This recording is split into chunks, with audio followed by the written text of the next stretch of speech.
Send live. All right.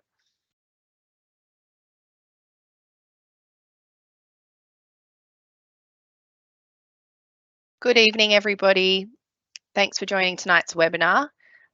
We'll just leave it 1 more minute and then get started just to allow some more people to join.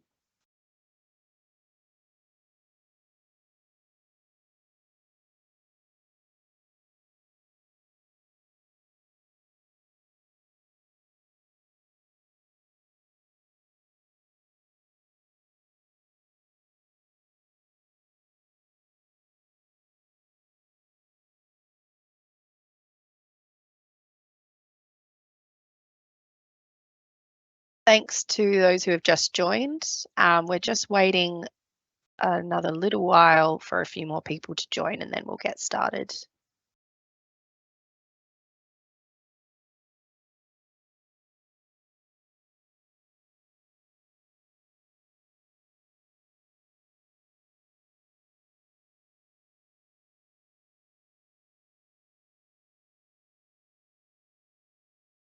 Okay, well, thanks again, everyone, for coming along to this webinar tonight.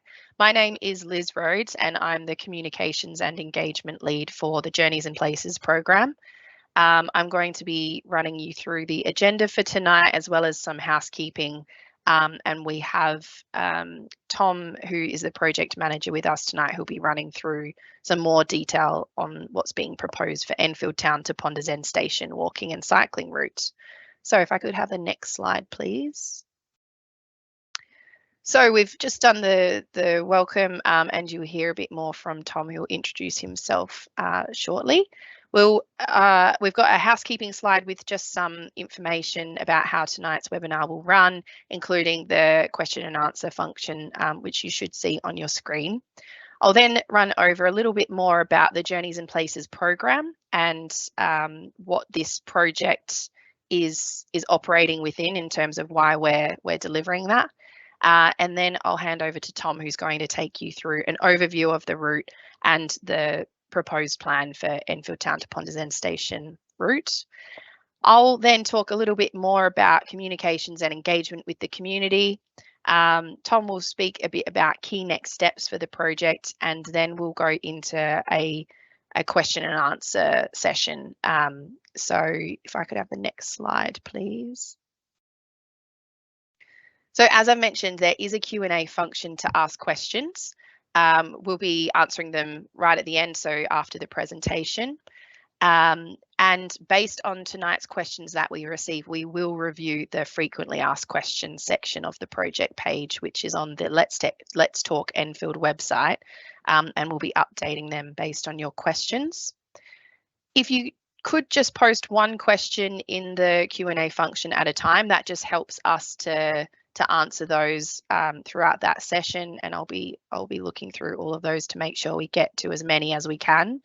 And any comments that we receive tonight we'll be taking on board as part of the current engagement period, and please post them separately to your questions as well. We are recording tonight's webinar, so you'll be able to view it at a later date, and we'll be publishing that on the project page, which you can see there on your screen, the link to that page on the Let's Talk Enfield website. At the moment, we've got a survey that's live on that project page, and you can see the link to head there. That survey is open until Sunday, the 17th of December. So do encourage you to get onto that project page and take the survey by then. And you'll find a lot more resources on the project page, which I'll be talking a bit more about later in the presentation. So if we move on to about the program. So we are the Journeys and Places team, and we work within the Journeys and Places program. This is a program that's part of Enfield Council that is set up because we want to address challenges that are being posed to us by the climate emergency. So a few years ago, the council has committed to addressing the climate emergency through the Climate Action Plan. They address the climate crisis, and our program is working towards that in enabling and making it safer and more accessible for people to travel by active means, walking, wheeling, scooting, cycling. and reducing air pollution as well. So yeah, we're in a climate emergency. Poor air quality affects our health, and we are seeing that across the borough. So that's something that our projects in the program work to address. In addition, daily physical activity is important. So, for health of our young people, but people of all ages as well, it's really important that we keep moving and that we have that incidental physical activity through how we travel as well. Transport has an impact on social equity and inclusion. So our projects work to improve access to places, ensure that they're accessible to use for all people of society, and that they reduce those barriers to participating in society as well. There are a high number of motor miles travelled, and cars and motor vehicles are congesting our roads as we continue to grow in our population, and as the Enfield borough population continues to grow too. We continue to see that that's a challenge, in that our roads aren't able to handle the hugely increasing number of cars that are being driven on them every day. So congestion is one of the issues we're trying to address as well. And of course, streets and roads should be safe for everyone. So that really underpins a lot of why we're doing what we're doing. Next slide, please. So we've got 4 key pillars of the program. One of them is delivering a walking and cycling network. So we're working, like I said, to improve facilities for people who are walking and cycling, to create new ones, and to ensure that they're accessible and safe for everybody. We're also looking to develop it as a network, so connecting different places across the borough and making sure that people can access walking and cycling routes from near to their home, but also to where they need to go for their daily journeys. Next slide, please.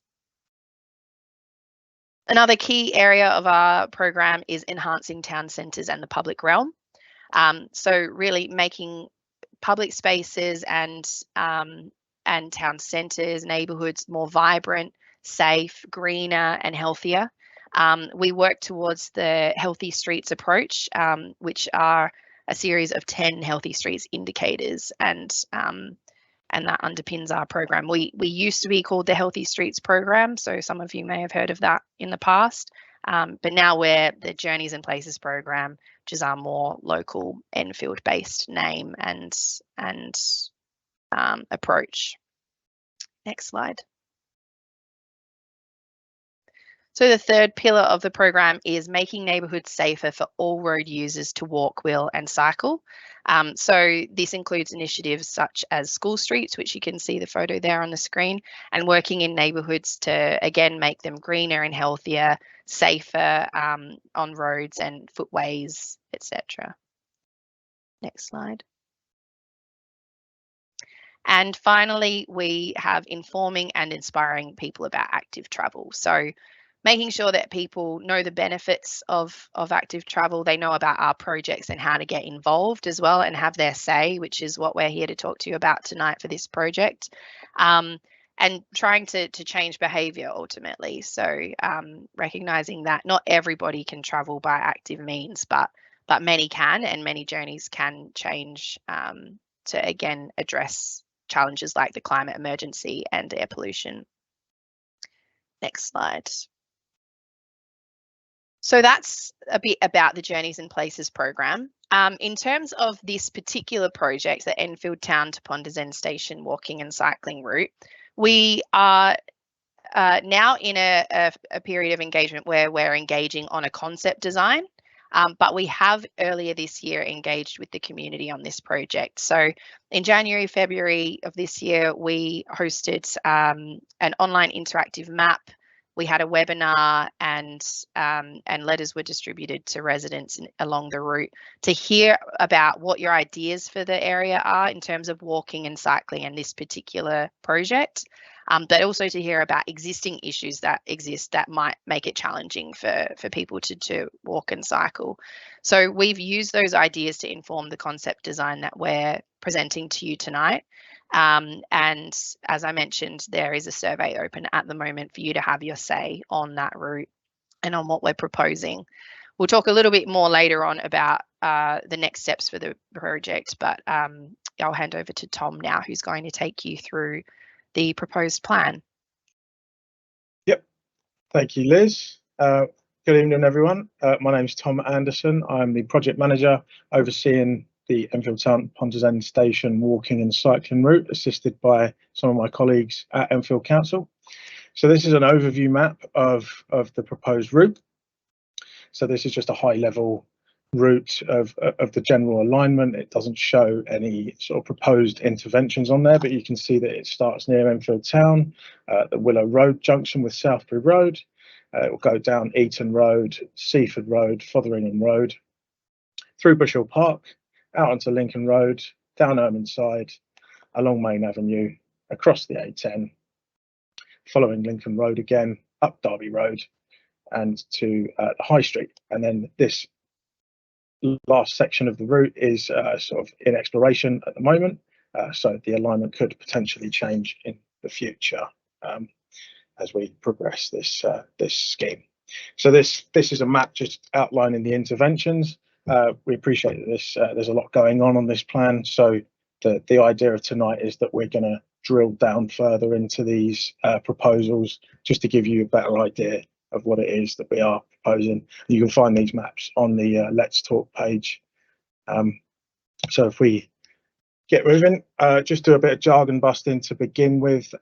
So I'll be talking about various types of interventions tonight, one of them being cycle lanes. So this is where pedestrians, cyclists and other vehicles are all separate from each other, affording their own space and safety. We will also be talking about shared surfaces. So this is where pedestrians and cyclists will mix. There will be no other vehicles permitted on those sections. These tend to be sort of in park areas and pedestrianised areas. And then finally, on carriageway facilities. So this is where roads are quiet. We won't be putting in any sort of hard interventions whereby there are dedicated cycle lanes, but there will be wayfinding such as signing and lining to help people navigate the route. So with that, we'll drill further into our proposal. So we'll start with the western end, which is Southbury Road. So on Southbury Road, we are proposing segregated facilities from Willow Road up to Lady Smith Road. So they will be on both sides of the road. So pedestrians will have their own space, cyclists will have their own space, and we will have the carriageway in there as well. Now, as part of these proposals, we're suggesting a signalised crossing at the junction of Eaton Road to afford people crossing onto the route on Eaton Road there the opportunity to do so. So as a result of the signalised crossing, we will need to shift the bus stops that are on both sides of the road on Southbury Road. The westbound bus stop will move about 50 metres to the west, and then the eastbound will just sort of shift out into the road a little bit more. And then moving on to the Eaton Road section, there will be on carriageway facilities. So again, it should be sign and lining, that sort of thing. We will propose some waiting restrictions along Eaton Road just to facilitate that a little bit along this side, and of course round the junction with Queen's Road to make sure the visibility is improved around there. So moving on, we're also proposing a bus gate on Fotheringham Road. So vehicles except buses and cycles will not be able to enter Fotheringham Road from Southbury Road. They will, however, be able to use Cecil Avenue along Cross Road and then up onto Fotheringham Road. They will also be permitted to exit Fotheringham Road onto Southbury Road once they're on there. Moving on, Eaton Road, again, it becomes one-way northbound between Southbury Road and Seaford Road. And we've got a left turn only out of Southbury Road, out of Eaton Road, sorry, onto Southbury Road. And then as the final part of this section, we're proposing a westbound bus gate on Cross Road. So only buses and cycles will be permitted to make the westbound movement there, but eastbound movements will not be affected. Vehicles won't be able to turn right out of Fotheringham Road, but they will be able to turn onto it and then up onto Seaford Road and Eaton Road to access Southbury Road that way, or they could also go north and directly onto Southbury Road from Fodringham Road. So if we move on to the next part, which is Bush Hill Park, so we've got the access at Crossroad there. We'll be moving the entrance slightly just to accommodate a wider entrance and enable that shared space of pedestrians and cyclists there. So the tracks through the path will be widened and they will be segregated mostly throughout. There will be shared surfaces at the entrance and exits to the park on Lincoln Road and on Crossroad, just to enable cyclists and pedestrians to cross those spaces. And then where we have segregated lanes, we're proposing a soft landscaping buffer zone down the middle, which would be wildflower gardens or planting of a similar type. We're also proposing some new lighting along this section as well, as this was something that was brought up in our early engagement with the public.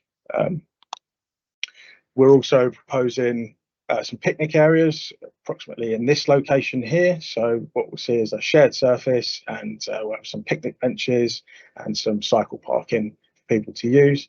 And we'll also have another one at the eastern entrance of Lincoln Road and Bush Hill Park. So we've been engaging with local stakeholders, particularly Friends of Bush Hill Park, throughout the design.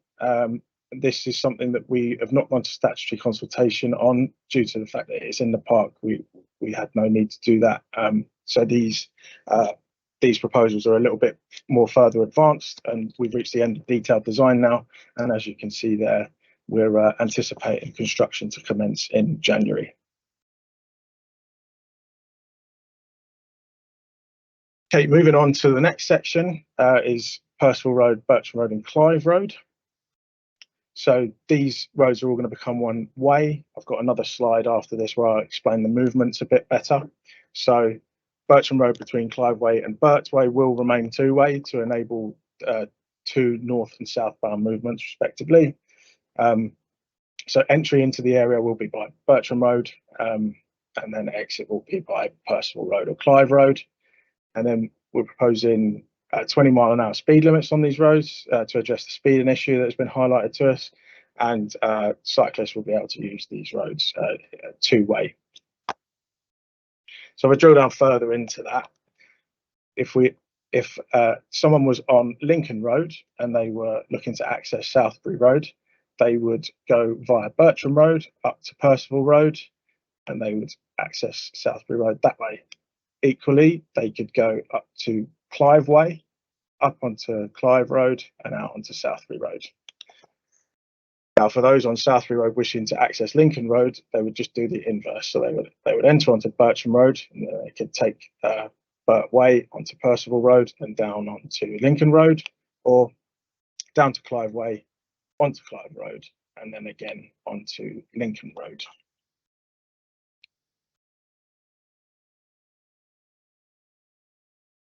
Moving on to the section just to the south of this, where we pick up the route again. We'll have segregated facilities on Lincoln Road. I'll have another slide after this again to drill down further into it, just to make things a bit clearer, because we appreciate that there's a lot going on here.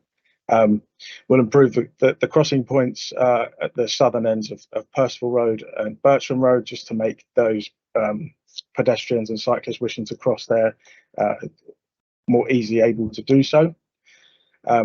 We have some on-carriageway facilities at the top of Ermineside, and then when we get to the turnoff, we're proposing a school street there. We'll then have a shared facility in the sort of alleyway between the shops and the school, and then once we get out onto Bush Hill Park, onto Main Avenue past Bush Hill Park School, it will be segregated cycleway up to the A10 junction. So just, yeah, again, to give a better snapshot, so you'll have segregated cycleway on Lincoln Road, on carriageway at the top end of Ermineside, a shared surface with cyclists and pedestrians alongside the school, and a segregated facility along Main Avenue to the A10. Now, the A10 junction, this scheme is sponsored by TfL, and as the A10 is a TfL road, they are designing their junction. They're currently at feasibility design, so they're working those up. They're a little bit behind where we're at, but they're anticipating to commence their concept design before the end of this financial year. So as well as our engagement, they'll be launching theirs in December. I believe the 11th is the exact date, and then they'll do a further consultation, which will be a bit more in detail following the concept design in 2024 at some point. We've been working with TfL throughout the life cycle of this project just to coordinate, drop in with meetings, share ideas, get thoughts on things.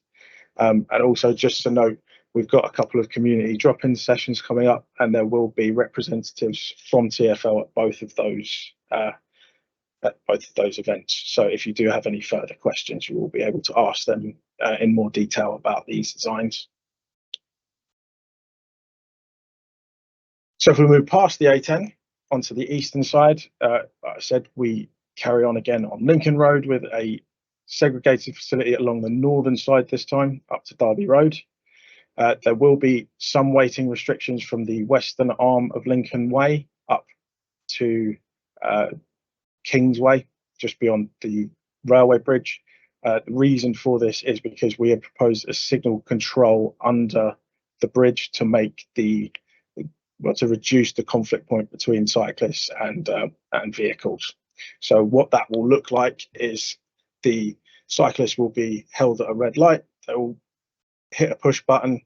That will then stop vehicles at either side of the bridge.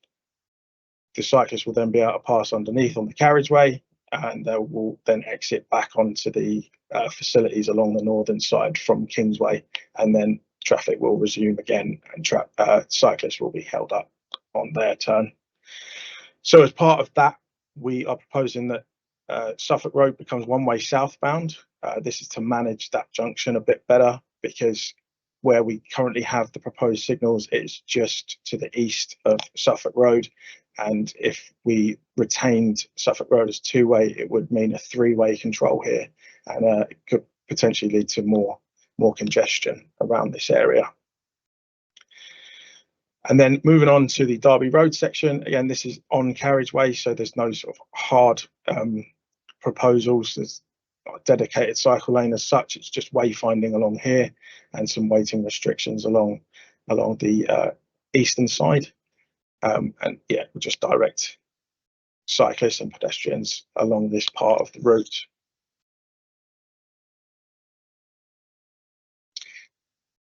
And then this is the final section of the route. As you can see, it goes through Ponders End Park and then sort of through onto Alma Road, onto Ponders End Station. This, as mentioned earlier, is still at exploration and feasibility stage, and we'll commence with that next financial year, subject to additional funding. So this is not a fixed route necessarily. If we get some better ideas, or our investigations suggest a different alignment of this route, and that's something that we will pursue. And then to give just an overview of the project timeline. So the project as it stands at the moment was initiated in November of 2022. We did some early engagement, as Liz said, in February of this year. We did an engagement summary report for that, which you can see on the Let's Talk page as well. So following that, the detailed design of Bush Hill Park was carried out from May to September of this year, and the concept design of the other sections was carried out between June and October of this year. Now, currently at this stage, obviously, we just started our community engagement, and then following on from this, we are looking to commence the construction of Bush Hill Park in January. Depending on funding, we will also start our detailed design of the other sections. Bush Hill Park is anticipated under our current programme to be completed in early spring of next year, and then statutory consultation and construction of the rest of the route again is subject to further funding. So we'll provide further updates on that as and when we get a better idea of what that will look like.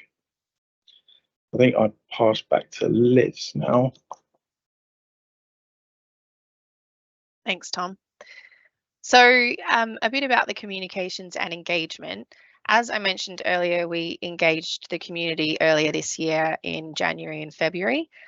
So letters were sent out to properties that are along the route and slightly around it as well, inviting them to take part in sharing their ideas and issues on that interactive map that you saw on your screen earlier in the presentation. Throughout the year, we've been meeting with stakeholders of various types, including Friends of Bush Hill Park and the emergency services. So those conversations have been ongoing and informed the designs as well. We're now in phase 2, as we're calling it, of the engagement, which is running up until the 17th of December. And as you've just seen, we're presenting the proposed plan for the whole route, inviting your feedback via the survey, hosting obviously this webinar, as well as a couple of community drop-in sessions, which I'll talk about in a moment. And we're updating people on the upcoming construction works for the section of the route that's within Bush Hill Park. Next slide, please. So in terms of the project page and finding out a bit more information on the project, again, that link there on the screen you can see will take you to the project page for this particular route. And that hosts information, including the maps you've seen tonight, frequently asked questions, key dates for the project, information on upcoming events, including the drop-in sessions that I mentioned, the engagement and consultation surveys and activities. So earlier this year, that's where we hosted the online map, and the survey is available currently. In future, any notices of traffic orders will be published on that page as well, and we'll be posting regular project updates throughout the project.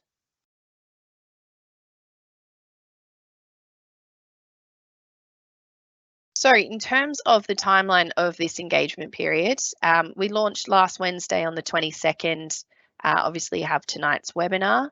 The 2 drop-in sessions coming up, one's this Saturday morning from 10 a.m. until midday at Bush Hill Park Primary School. And the next is next Wednesday, the 6th of December at Ponders End Youth Centre from 4:30 until 6:30 p.m. So please do come along. You don't need to be there at the start or for the whole time. You can drop in and see us and speak with us about the project. We'll have a display of the maps you've seen tonight and information on the project. So yeah, hope you can come along to those. We'll be wrapping up the engagement period, and the survey will close on the 17th of December. That then will give us early next year to be collating the comments that we've received, and we'll produce a summary report, which again will be shared on the project page. As the project progresses, which is subject to approvals and funding at the moment, we'll be proceeding with any statutory consultation on draft traffic orders that come forward. So Tom, I think you can probably talk a bit more to that, but yeah, we don't have anything locked in at the moment for that because it is subject to funding, but residents will be informed by letter, and we'll be putting them in the council newsletters, including the Journeys in Places newsletter, on the council's social media channels, as well as Journeys in Places social media channels. So please stay connected via those ways as well. And it's got there as well on the screen. You can take the survey on the project page, which I've spoken about a bit tonight. Next slide, please. Okay, so that takes us to the end of the presentation, and now an opportunity for you to ask questions, which we'll try to get through as many as we can. So please do post your questions in the Q&A function that you can see on your screen.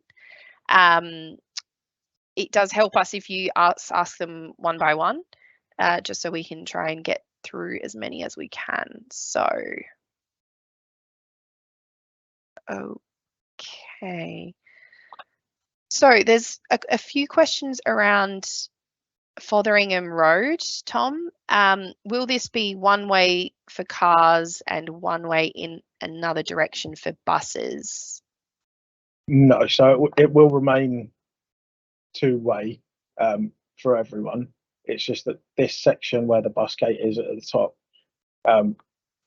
people will be able to access their properties and they will be able to get out at the top.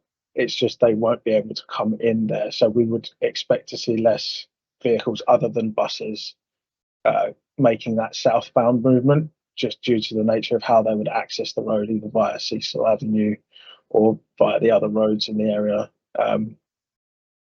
along here and along Seaford Road or Stanley Road. Okay, great.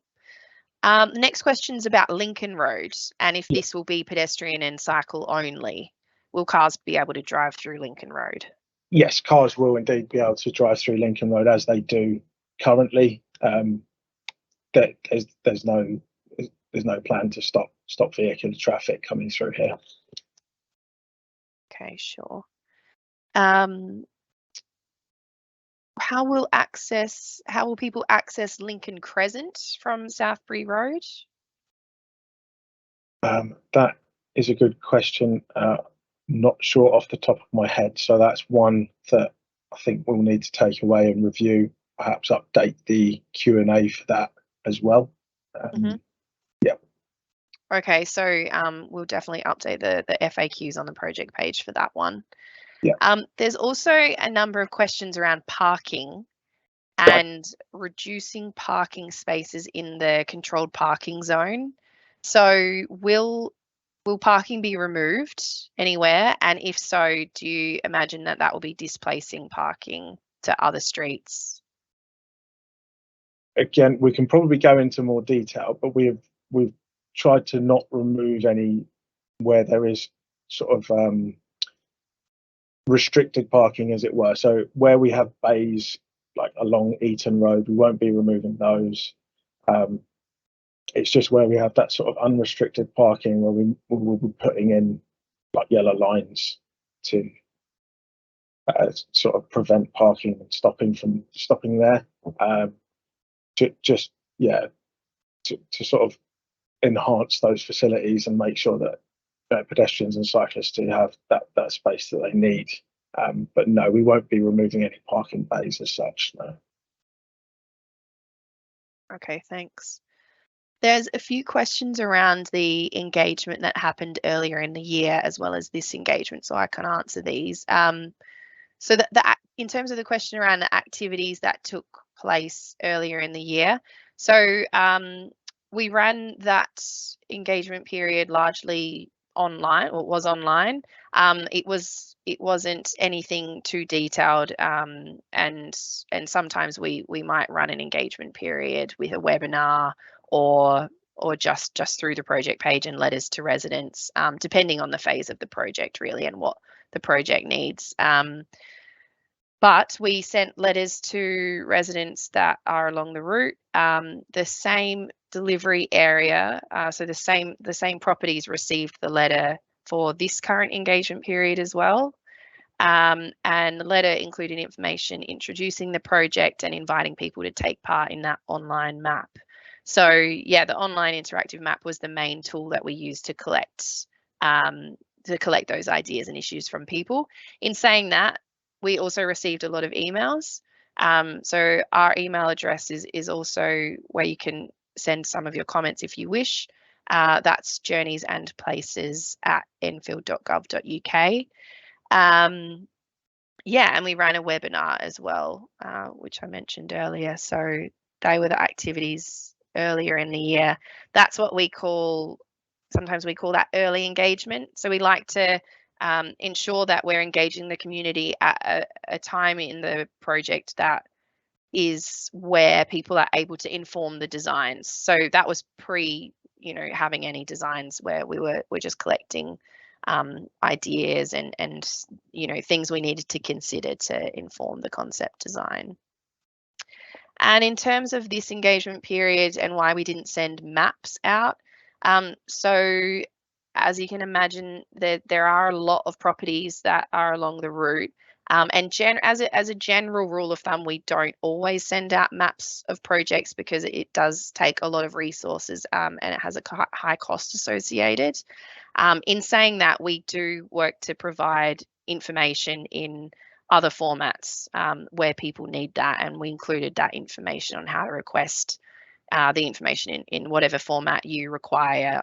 We included that with the letter. So that might be in an easy read format, it might be in a language other than English, or it could be, requesting additional information printed and sent to you. So if you do want to receive some printed maps, then please get in touch with us at journeysandplaces@enfield.gov.uk, or by leaving a message at the council. Just to add to that, Liz, as well, that the maps are available, more detailed maps are available on the Let's Talk page, where you can see sort of more in-depth proposals for this. And we will also be bringing them along to our community drop-in sessions, and we can run through them with you on those days as well. Great. Yeah, thanks, Tom. Yeah, like I said, we'll have the boards at some big printed boards where you can view these maps of the drop-ins.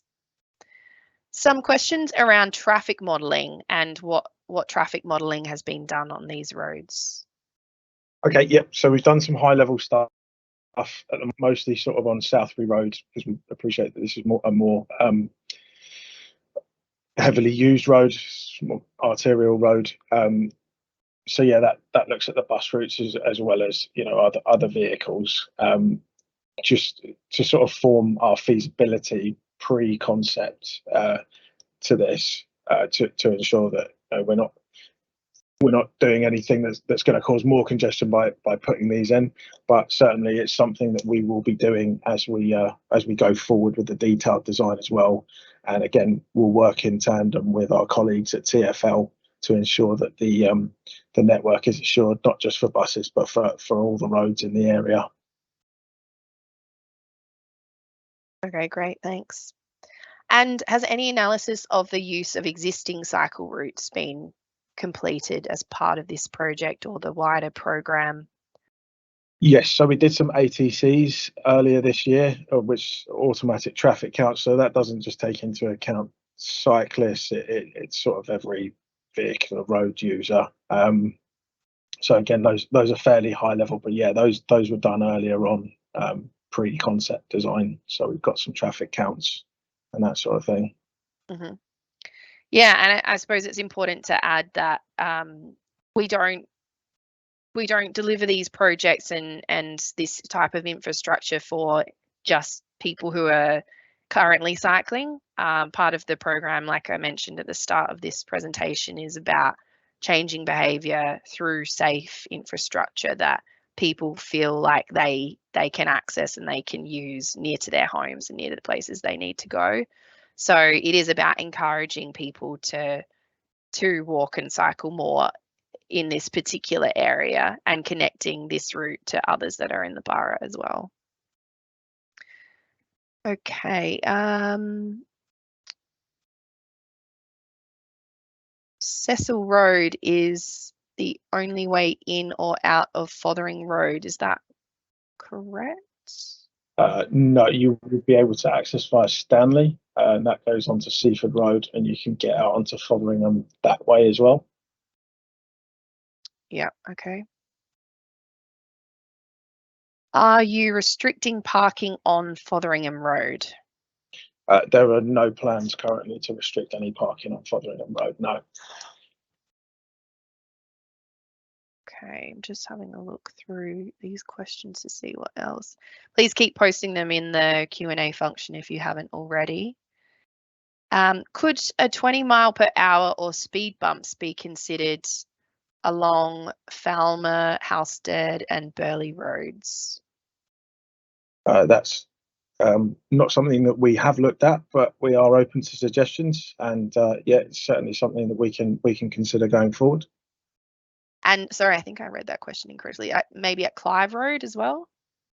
Clive Road, so sort of, I suppose that means more physical measures on the one ways. Is that what we're sort of asking there? Yeah. And yeah, it's something that we can work up potentially. I don't want to commit to any sort of physical measures at this juncture, but yeah, it's certainly something that we can think about. Mm-hmm. Has the ownership and usage of electric vehicles in the area been considered through the project, including about restricting parking and then restricting charging points for electric vehicles? That's something I'll have to take away, I'm afraid. I'm not too sure about electric vehicles generally, but it's not something that we're trying to restrict, no. Yeah, great. Okay. Has anyone thought about fixing the bus lane on Southbury Road? The lights on that bus lane are not fit for purpose and cause huge delays. Uh, I take it it's at the Willow Road end. So there is a separate scheme with the Willow Road junction. We're not sure when that's going to take off, but it's not part of what we're doing here. So I think that would fall under the jurisdiction of that scheme. But again, it's a valuable comment, and we can definitely take it away and look into it a bit more. Perhaps we could get a bit of a better idea. I'm kind of guessing on the location there. Yeah, okay.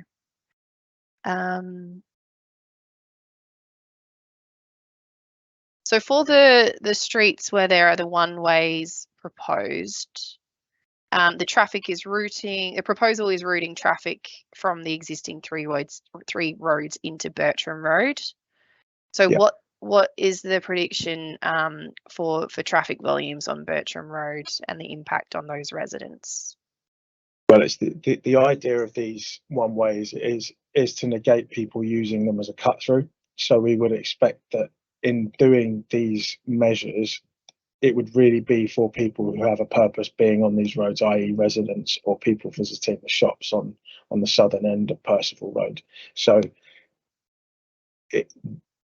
we would hope that the traffic that's currently using it as a cut through would go via the A10. So you'd see a sort of decrease in those sort of vehicles down these roads, and it would be more residential. Yep. Okay. So in terms of Bush Hill Park and construction in the park, will that be out of bounds while construction's happening? No, so our current phasing from the contractors, they're going to do it in three stages. So as it stands at the moment, the first phase is the top section. So it would just be that entrance on Cross Road. So people would have to go round and use the entrances on Lincoln Road, or alternatively the one on Southbury Road. Then once that's done, we would move on to phase two, which is from where the path splits off, sort of around this area, down to the first entrance, the western entrance on Lincoln Road. That would then be shut, and people would be able to use the Cross Road entrance or the eastern Lincoln Road entrance, and again Southbury Road. Then that would be finished, and then we would redo. We would move on to phase three, which is the final section up to the eastern entrance just here. So yeah, it will be staggered, and no, the park won't be out of bounds.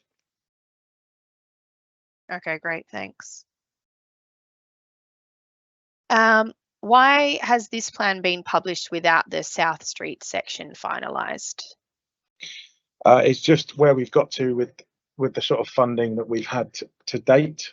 So these were this scheme sort of does sort of predate COVID. It was put on pause for a little bit, so more work was done on this western end. But now, obviously, we're getting more funding from TfL. We're able to push along more with what we already have. So these designs were already developed to some extent earlier on, and that helped us kind of jump off from there and move forward with it. But this was never sort of advanced, and yeah, we need to seek further funding for this. Yeah. Okay, great. Can traffic exit Fotheringham onto Southbury Road? Yes, they can. So they can do either movement. They can proceed northbound, and they can make a right turn, or they can make a left turn. Yeah, and there was a question about is there additional measures going to be put in place about restricting left and right turns around those one-way roads, apart from the no entry and one-way system? No, so if people are wishing to get out onto Southbury Road from Percival Road or Clive Road, they'll be able to do so as they currently do, left or right, and the same with Percival Road at the south, Clive Road at the south onto Lincoln Road, they can do so left or right. Mm-hmm. There's a few comments as well as questions around safety of women, particularly at night time, given that the route is going through 2 parks. Yes. So do you have any comments on that, Tom? Yeah, so if it, why the route is going through that particular route? So that's something I'd need to sort of dig into the history of a little bit more. But we have heard those concerns as part of the early engagement. We are proposing lighting going through the park, and in general we can pass these comments on to sort of antisocial behaviour as well, and make sure that these are kind of correctly policed, and that sort of thing. But yeah, I'll do a bit more digging as to why it initially went through the park, and can maybe put that in the FAQs as well. Okay, great, thanks. Okay, it's just going through these still. What is the purpose of having 2 bus gates by Fotheringham Road? Okay, again, yeah, I'll go away and get back on the logic behind those. It'd be more of a traffic management type thing. Do you want to maybe just explain what that means in terms of the traffic? Yes. Having a bus gate. Yeah, it just makes it a bit more accessible to those walking and wheeling these routes. So it's really only sort of buses that you've got to sort of contend with, I suppose, for lack of a better way of phrasing it. Okay. Is Eaton Road one way, and is it one way the entire way? Yes, so it's from Seaford Road up to Southbury Road. So it'll be one way northbound. Mm-hmm. And another question around the one-ways. So could filters be used to reduce rat running as well as the one-way systems? Has that been looked at? Again, we have, and we haven't fully discredited that. It's just when we spoke to councillors, they were in favour of these one-ways a bit more, and it's also I suppose it's a more cost-effective solution to do it this way. But yeah, it's certainly something that we can take away and have a think about. Okay. Apologies, Liz, if I can add something on the previous question. Stavros, do you just want to introduce yourself first? Yes, hello everyone, I'm Stavros Kourikos. I'm the Walking and Cycling Workstream Lead for the Genes & Places program. So just one clarification on the question about the one-way on Eaton Road. So the one-way section will be between Southbury Road and the Queen's Road. Okay. Yeah. Cool, thank you. Thank you. Will the quality of pavements be upgraded to support more people walking and improvements to dropped curbs? Yeah, so that's something that we will look at doing. Unfortunately, it will come down to cost. So on the more main roads, we will look to do that, and then we don't have plans blanket to do it on the more residential streets. But again, we can assess it when we're progressing the design and have a look at the feasibility of doing that. Okay. just back to the bus gates and the one-ways, there's still a number of questions around that. So the bus gates, does that mean buses travel just one way according to what the rest of, cars and other motor vehicles will travel? No, so the routes will remain the same. So they'll enter onto Fotheringham Road as they do, and they'll exit as they do currently. So that they might just be one way. The existing movements will remain the same. Mm-hmm. Okay. So please keep posting your questions in the Q&A function if you have any more. I think I've covered quite a lot.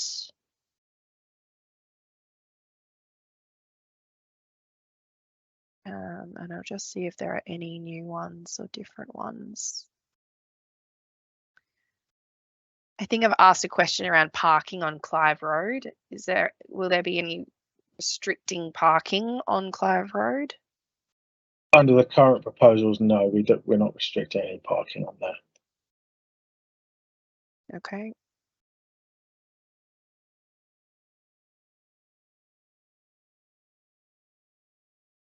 Why can't residents' cars use bus gates?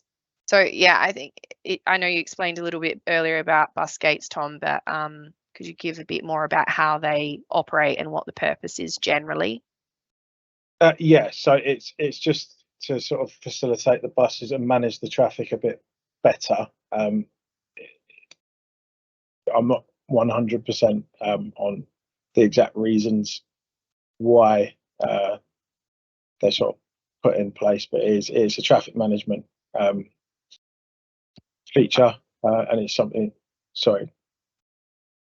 I could probably add something on that, Tom, if that's okay. So generally, just to give you a little bit of the background of the bus gate. So a bus gate is a point on the road where only buses and cyclists can actually access.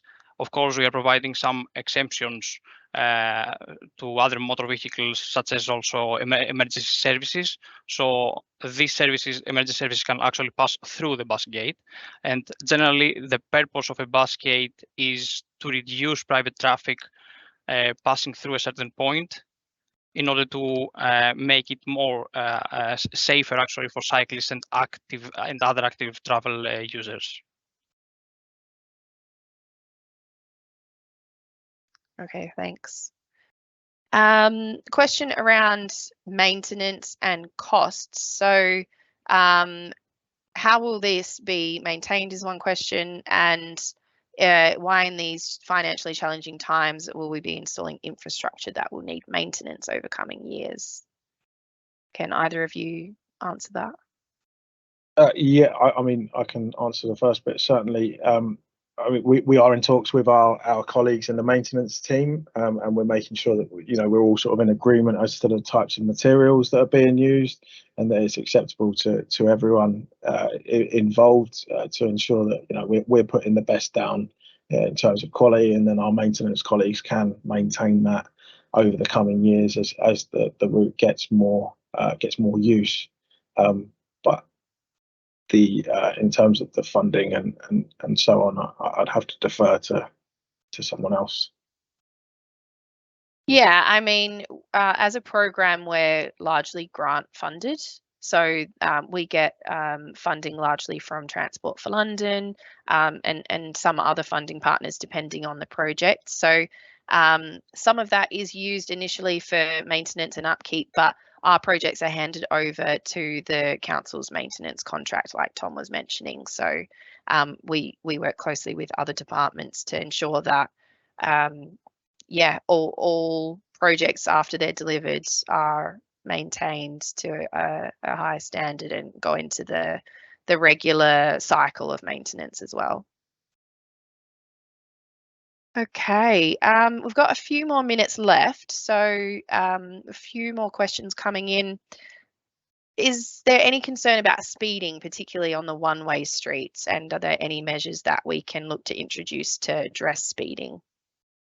Yeah, so I think speeding is already a bit of an issue from what we've heard from councillors and what we got in the early engagement earlier this year. So yeah, the one ways are to sort of deter that is to make people think a bit more rather than just being able to go straight from point A to point B.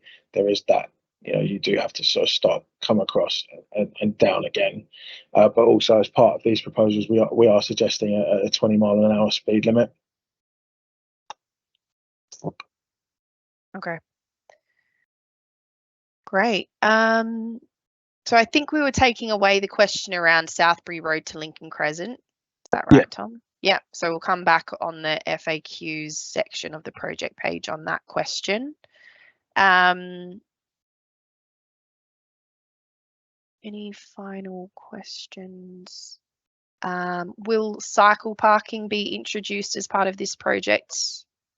Yeah, that's a good question. So we do have some in the park already proposed. So there will be some cycle parking within that part of the route. But also, yeah, it's something that we'll develop over the development of the scheme. Because obviously there is potential, particularly sort of down at Ponders End Station, to put some cycle parking in, and perhaps, although it's sort of just outside the scope of it, again at Enfield Town, but it's something that we ask our designers to look at as well. Is sort of not just for cycle parking, but potential places for rain gardens, sustainable drainage, and that sort of thing. So yeah, it's very much on our minds, and we'll look to do that as we move forward.